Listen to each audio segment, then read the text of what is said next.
Hello, my friends, and welcome to the Lawyer Life Podcast. If you are an attorney that's tired of working for other people and feeling like your career and your time are completely out of your hands, you are in the right spot. I am Autumn Noble. I'm a practicing attorney as well as a life and career coach for lawyers. I have coached hundreds of women all over the world to transform their practice into something that resonates deeply with who they are and who they want to be. I help my clients reclaim their power and establish their own space in the legal industry. We all know that women are leaving the legal industry at a rate that is much higher than our male counterparts, and I am here to reverse that trend. Whether you are looking to accelerate your success, make some minor adjustments in your practice, or leave law in whole or in part, I am here to help you do just that and learn from all of my experiences doing the same and supporting hundreds of women on their own unique journeys. I am so glad that you're here. I always tell my clients that frustration is a sign of an unfulfilled intention. And it's the same with resentment. It's a sign that there is something you're wanting to say, a boundary you're wanting to implement, and you're not doing it. And so you're feeling resentful and you're feeling frustrated. That is a sure sign that there's an imbalance in the relationship. Hello, my friends, and welcome to the Lawyer Life Podcast, episode number 44. We are shaking things up a bit today and doing things a little bit differently, and I can't wait to kick off this new chapter with you in 2025. Every now and then, I'm going to be pulling a listener question and answering it live for you here. I'm happy to answer questions about love, life, work, careers, and those epic rage quits that we have all dreamt about. If you've got a question and need some support, this is the place for you. Whether it's navigating personal challenges, tackling career roadblocks, or simply figuring out your next step, I am here to help. I am Autumn Noble, a practicing attorney, as well as a life and career coach. I'm a Reiki master, author, and speaker, and nothing excites me more than empowering you to overcome whatever is standing in your way. So grab a cup of coffee or wine, no judgment here, and let's dive into this journey together because your challenges, they're welcome here, and we're going to unpack all of it. Today's listener question is focusing on boundaries, setting boundaries at work. Here's what our listener had to say. I've been struggling to set boundaries at work, especially with my boss and coworkers who constantly interrupt my focus with requests and last-minute tasks. I find it hard to say no because I don't want to seem unhelpful or uncooperative. How can I implement boundaries in a way that maintains professionalism and respect while protecting my time and energy? This is a fantastic question to kick off this segment of the podcast. It's something that many of us struggle with, especially in a professional environment where there's so much pressure to be a team player. Setting boundaries at work is really about clear communication, consistency, and balance. So let's break it down. First, we have to set the stage and talk a little bit about what are boundaries so we're all operating from the same understanding. Boundaries are personal limits that we establish to clarify what we're comfortable with and what we're not comfortable with. They can be established to protect our mental, emotional, physical, or spiritual health. I like to think about boundaries as a fence around my personal space, not necessarily to keep others out, but to create clear pathways for healthy interactions. In other words, you don't get to jump my fence, you don't get to burn it down. You have to walk through the gate that I open for you. When it comes to work settings, I often see three types of boundaries that are essential: emotional boundaries, mental boundaries, and time energy boundaries.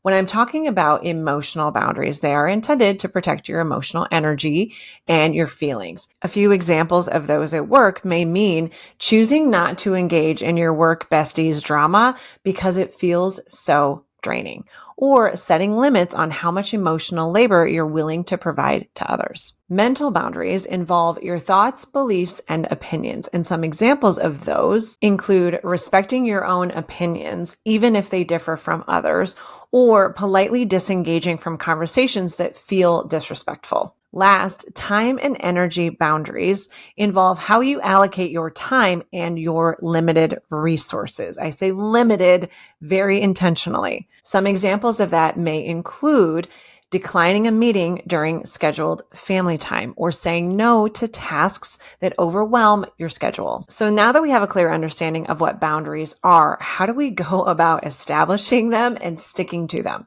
First and foremost, you got to understand your limits. We do this by starting to understand the cause of the issue.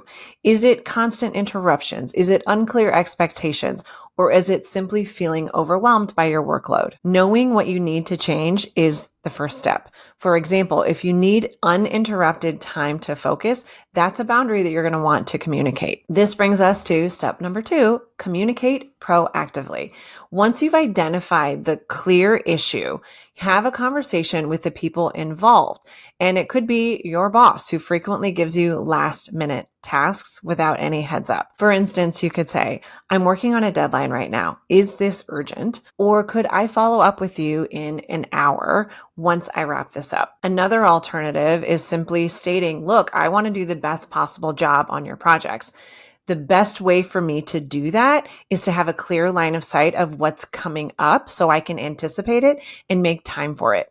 Is it possible for us to meet on a weekly basis, perhaps, so that we can talk about things that are coming so that I can anticipate them and make time for them? For those coworkers that may constantly be interrupting you, you could say, I'm working on something that I'm really focusing on right now, or I'm on a deadline today. Can we schedule a time to discuss this later? Maybe we can go get coffee this afternoon and give a time frame. Another method that I've employed regularly is finding a quiet, secluded place for focused, uninterrupted work time.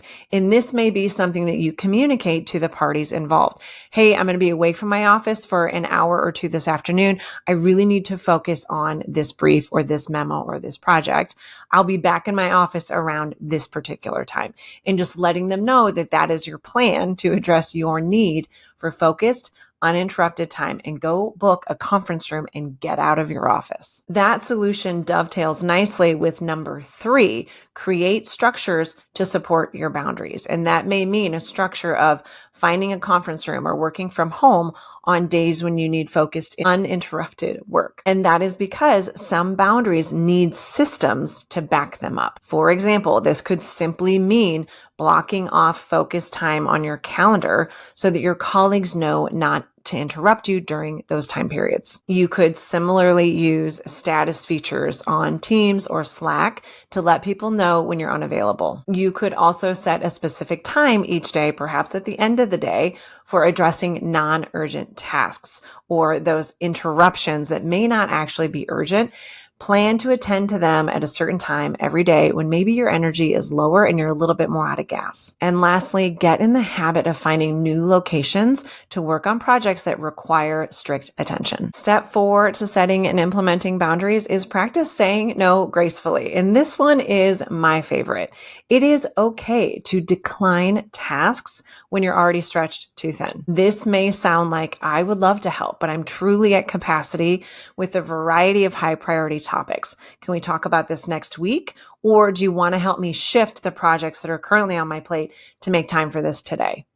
And you invite them into the conversation to help them solution it with you while also telling them no in a gentle and graceful way. Step 5 is the most important piece of setting and implementing boundaries, and that is follow through.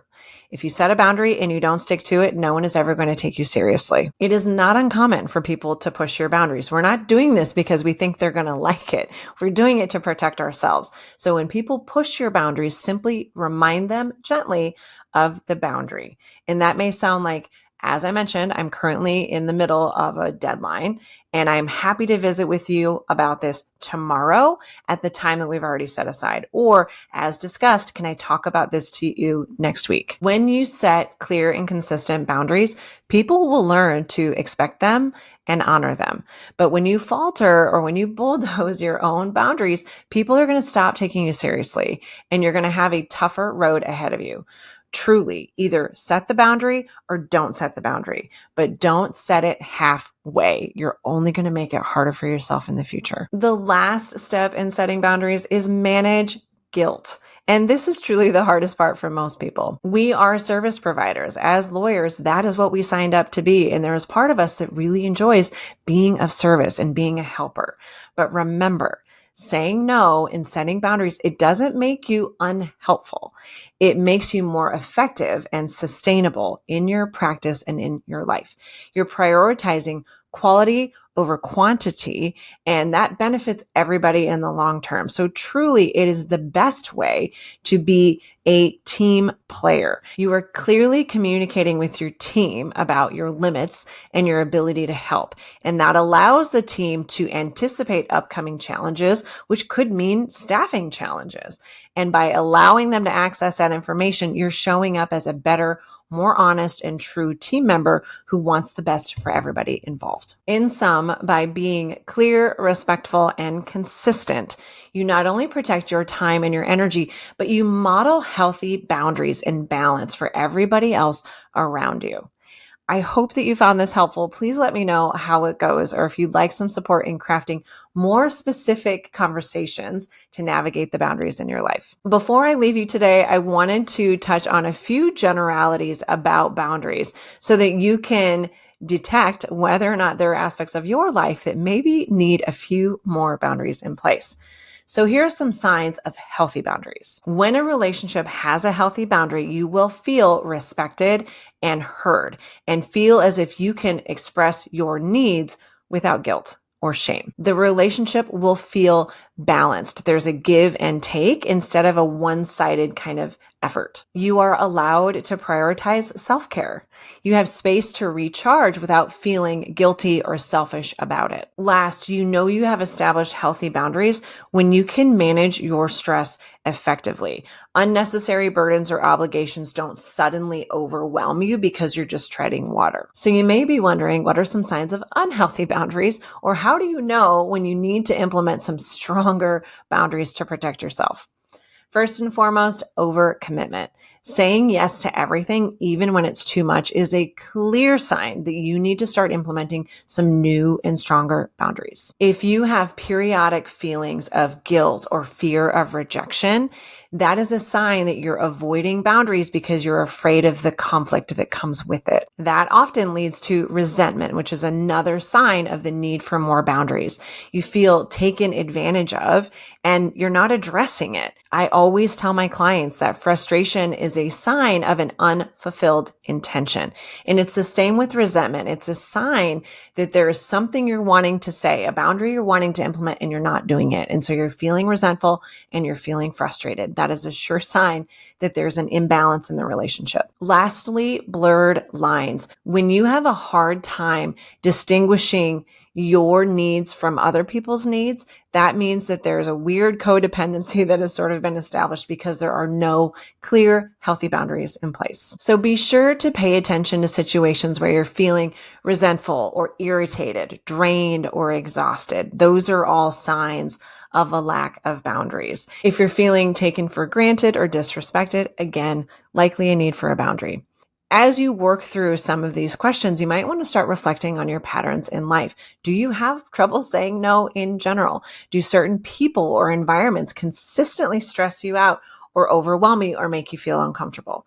All of those may be an indication that the relationship needs some more work, and it may simply start with a new boundary. If this resonates with you, or if you need some support implementing boundaries, please don't hesitate to reach out and schedule a free coaching consultation or virtual coffee with me, and we can chat through how to best implement some healthy boundaries in the relationships in your personal life as well as your professional life so that you can start protecting yourself and your energy. Last, if you have any burning questions that you would like answered on the podcast, be sure to send them my way to autumn@theLawyerLifeCollective.com, and I will do my best to answer them here for you. That is all for today, my friends. As always, thanks for listening and thanks for sharing with your friends.